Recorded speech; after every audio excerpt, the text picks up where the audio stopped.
Hello, my name is Tom Posta. I am currently the President and Chief Operating Officer here at Bader Rutter. I have been here for almost 30 years and spent a lot of time in account management at Bader Rutter, but probably for the last 10 or so really been more in agency leadership. Perfect. And I'm Brian Kohlmann. I'm the Director of AI Emerging Technology MarTech. I've been at Bader Rutter for just over 14 years. I've had 7 different roles since starting at the agency, everything from digital strategy, comm strategy, MarTech, and now lead the AI, MarTech, and emerging tech function. Great. Yes. Should we start our questions, Brian? Yeah, grab a question. All right. This is career path. You want to read? You want me to read? You can read this one. Okay. You ready? Yes, sir. What skills surprised you as being most important as you advanced in your career? Can you take that one first? Yeah, there you go. Yeah. Please. I underestimated patience. Yeah. I think coming from a sales background, being patient, you got to hustle 24/7 to make a living. And when you come into the agency space, dealing with the clients and all of the teams and all of the functions, it takes a little bit more patience than maybe I was used to. But you quickly get past it, right? And build that level of understanding that things go slow, especially with legal reviews and everything else that we deal with on a day-to-day basis, that there's no way around it. So you either get right with it or it's going to tear you apart. What have you done to become more patient? I had a kid and got married, had a child, got a dog. Yeah. I think it's a lot of self-reflection. Yeah.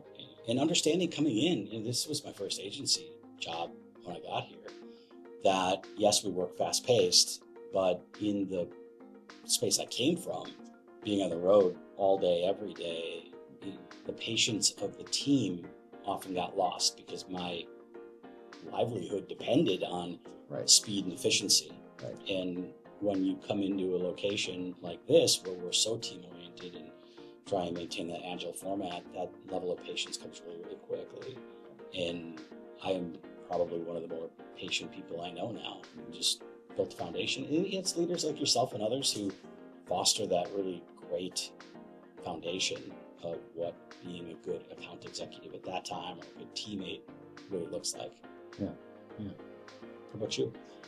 Let's see. What has surprised me the most? I think one thing that probably has surprised me is some of the feedback that I've gotten over the years, and that is how important being even-keeled and kind of the calm in the storm is to everyone around you. Makes a lot of sense, but when I first started getting that feedback that was a really good thing and that people appreciated it, did kind of catch me by surprise, like, oh, well, that just seems like naturally something you should do. So maybe I was surprised at how important it is to be more steady. Yeah. I think that was something that surprised me. I think another thing maybe that has surprised me is how important, especially as you get further and further in your career and you advance, that self-awareness is. Like maybe it's something that you would think you can maybe dismiss a bit as your career advances, but it's actually the opposite. It's important to really understand what you're good at, what you're not, what kind of pushes your buttons, so that you can make sure that when that happens, you take a step away so that you can be that easy, steady person. Just always really important to know a lot about yourself. Yeah, one of the things I've always appreciated about you throughout my 14 years is that steadiness. I always look to you as the even keel for the agency. Yeah. And it means a lot. And from a self-awareness perspective, that's not a 9-to-5 job. But being a leader is all the time with clients, after hours, doing the things that make make a difference for our younger employees and even our peers across the board. The more self-aware we are in those situations, they can learn from that, and it makes a huge difference in how they grow. Yeah. Awesome. Good. Should we go to number 2? Let's do it. You want to read this one? Yeah. Let's grab what's next. Oh, We're gonna go back and forth. Wow. We're mixing it up. Mm-hmm. What role do you see yourself or your company playing in shaping Milwaukee's tech future? I think that Bader Rutter has probably somewhat unique, but of course there's other companies like us here, and that is tech in the marketing and advertising space, specifically the B2B space that we're in, right? We do have somewhat of a niche. We're not, we're a mid-sized advertising agency, but just helping people understand with folks like you and your position, what this means to our industry. So I think we can be unique because we're not a billion-dollar global company. So we can provide that perspective that's a bit more overarching. Yeah, but this is probably a better question for you, given the role that you're in and the leadership role that you're in for BR. Yeah, I appreciate that. There's two parts to it, really. I think the Milwaukee Tech Hub, primarily, our continued involvement in that organization means a lot. I think their mission is hypercritical for the growth of this sector, especially as digital transformation continues to take hold in different areas. So Bader Rutter being, I think, the only agency in that organization puts us in a really cool spot. I mean, it opens up the door for more individuals to see that tech doesn't just have to be IT or info security, that you can be in a tech role and still be highly creative. And as that skill is lost, it is more critical than ever that we maintain this place. And it doesn't hurt that we can help with the marketing angle and help them tell that story even more so. Right. I think the flip to that is, for me personally, a passion area is just coaching and mentoring college students on what tech means in the world. That they, again, can take non-traditional routes to get to a really cool place. And that could be advertising. It could be mid-size SMBs all the way up to the Rockwells and the Bears of the world. And I had a conversation down in Chicago the other day when I was down for that boot camp. And a woman recognized I went to Whitewater. And she said, my son's there. He has no idea what to do with his career. He wants to be in marketing, but he's afraid with AI and everything else that those jobs won't be there. I said, well, they'll absolutely be there. And those who have that skill set will succeed greatly compared to those who don't embrace it. I said, have them call me. I'll kind of walk them through and coach them through that. So, I think it's kind of the duality of building a really safe, inclusive space for tech in the city, and then helping kind of feed that engine with knowledgeable college graduates. Yeah, and you bring up a really good point about what we can do and other creative agencies can do, back to the question of how can we lead in Milwaukee. I think there is probably a common misconception that you're not going to need writers, you're not going to need artists in the future because AI is just going to do it all. And that's just not the case. We are going to need our human minds to meld that creativity and use AI from a starting place. Sure, of course somebody can create an entire ad campaign with AI, but eventually that's going to be, it already is, be spotted in a second. And we're very smart. We know when AI has written or done something. We're all, just think about that filter that goes through all of our minds right now. So I think that's another way we can lead, is helping people understand that it's not, at least the good stuff, it's not going to be taken over by that, and how we can use it to inspire us. I love that. I think it's hypercritical for growth in general, and to put our clients in a really good frame of mind, or the community as a whole in Milwaukee. We talk a lot in these AI quarterly meetings, and even with the founders and the startup groups that we work with, that it's got an AI-centric bent to everything we talk about. But to your point, it's still got to have strategic thought. It still needs discernment. It still needs that empathy and apathy that AI just can't give. So the human side of storytelling and what we do is going to be ultimately important. Yeah, that's good. All right, I'll go next. Leadership. Oh, all right. Leadership. All right. How do you foster a culture of innovation in your organization? How does that contribute to the tech ecosystem in Milwaukee? You start. Yeah. I think the first thing any organization, big or small, needs to focus on is that innovation is everybody's job. That problems can be solved by anybody in a group. And it reminds me of one of our client conversations where we were trying to define what innovation meant. And it doesn't have to be the big blue ocean thinking. Right. Innovation can come from anything. Yeah. It can come from the way you change a process to a different way of thinking. And then, of course, the blue ocean side of big ideas and digital transformation fit into that. And I think the crossover from fostering a culture of innovation, any organization, to the tech community lies in that fact that if you're thinking about what tech means and what Milwaukee means to you, it's such a small, inclusive community that everybody's got connection to everybody else, and we're all hungry for what's next in the innovation landscape. Every innovation isn't going to come from $1 billion organization. Some of the smallest community members within the group, the one-person startup, may have a really interesting, innovative approach, and they need to feel like that can be expanded upon. So that culture we build here, where ideas come from everywhere, and it's not new business is everyone's business. Is that what you said, right? Mm-hmm. I feel that same way about innovation. It's everybody's business to figure out what works, and then transplant that cultural thought or that mantra into the community. And I think there's always going to be problems to solve, and they're going to come from really cool places. Yeah, I think that's a great point about innovation comes from everywhere. And I think in terms of developing a culture, I think one thing we do well here is everybody is encouraged to bring up a new idea, and they see all levels trying things, and sometimes, not to be too cliche, failing fast and admitting it and saying, well, we're glad we tried it, but that didn't work. Even up to things over the years that we've done with our benefits in HR. Yeah. You lived through an experiment where we tried a different way of doing healthcare benefits, and we failed fast.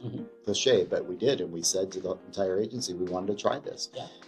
So I think people see that we actually do it ourselves, and that we want people to try new things.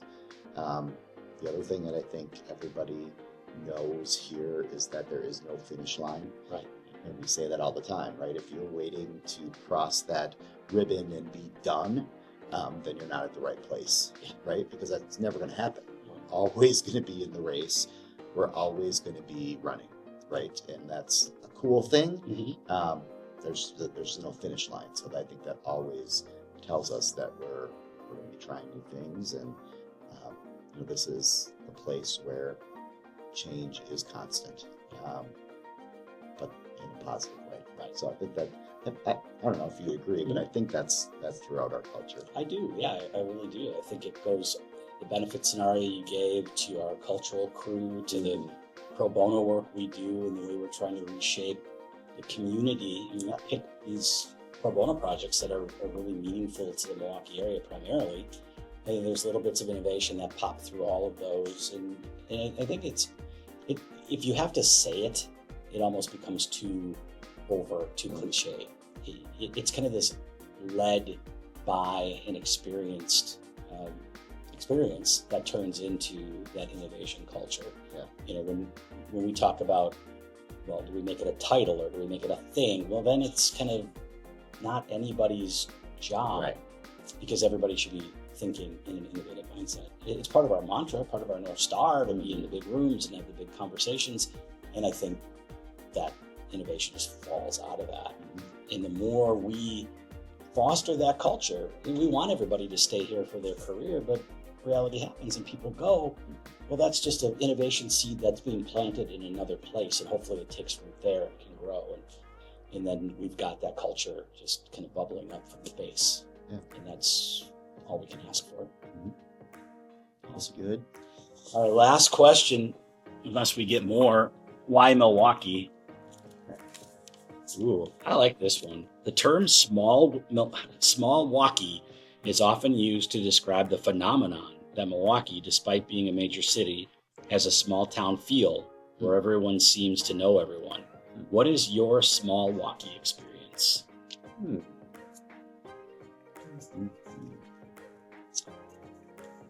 about it.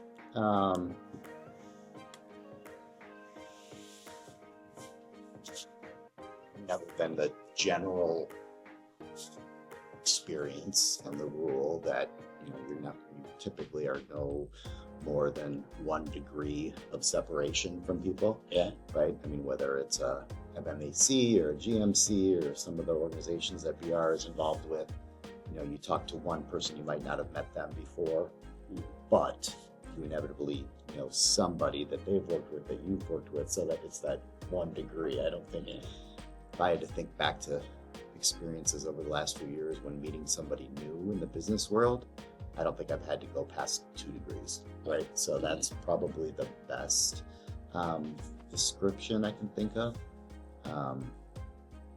Yeah, I'm not sure I like the term small walk, to be honest Really? with you. Yeah.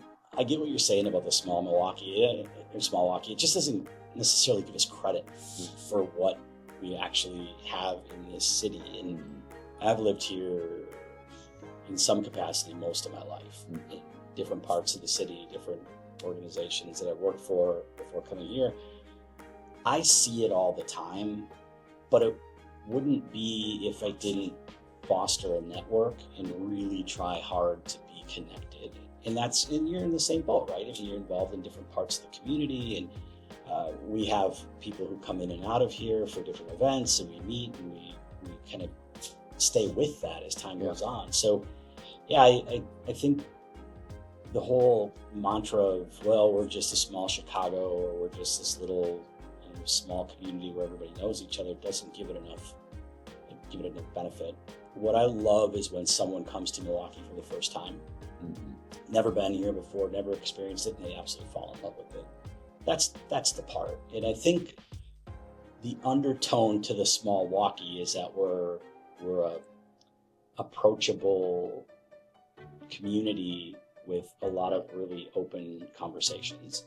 And you walk down the street, this happened to me a number of times, walk down the street and you see someone kind of struggling with a map, trying to figure it out, and you just stop and talk to them, and you just find these amazing conversations start. So it's welcoming. You can't beat being on Lake Michigan and the weather, and it's not loud and overbearing. So it's a great place to be, but those conversations that tie us all together and make it the small portion, those are deliberate, and it's not by chance. Because when you think about the Milwaukee, it's the whole southeast Wisconsin corridor here, right, from up where I am out to where you are, down to the southern part of the state, and that's not small by any means. That's over 1 million people, right? And yet the work we do, the type of work we do, the connections, the networking, and the ability to be human with each other ties that all together. It's sort of a subtext to the other, I think, positive thing about being the size of the metro area that we are, small walkie, if you will, is that there isn't a lot of overlap or competing organizations. So Milwaukee Tech Hub, I'm sure there's overlap with some other organizations, but not a lot, right? We've got GMC, we've got MMAC. There isn't dozens of organizations competing with one another for that influence. So the smallness of it is we can have more focus, and everybody's trying to do what's best for the community and the business, the industry, but yet there isn't dozens and dozens of organizations trying to do the same thing. So that's probably a benefit of it. That's a good point. Smallness. It puts us in a really good position to carve out a path be it the Tech Hub or AI Global Network or any of these other groups, they have some definitive and positive overlap, and that helps as well. To your point, there's not a lot of them, but there's these little slivers of overlap in the Venn diagram where you can go to a .NET user group and see Cameron, and then you come over to the Tech Hub and there he is there, and there's some shared bits and pieces to the missions, but they all have the bigger part of the Venn diagram to themselves. Right. And I think that's really powerful. And you can find kind of a community home, but you're not limited in where you can kind of share that knowledge and everybody learns in the middle. It's really, really cool. And you just do it long enough in this place. Those of us who've been here for a long time don't tend to leave. Just stick around. I mean, maybe it's a mortgage. I don't know. But you pass that point. Yeah. Hey, man, it was great. It's great to see you in the office. Oh, on a Monday. Oh, this was fun. Yeah. I really appreciate you sitting down with me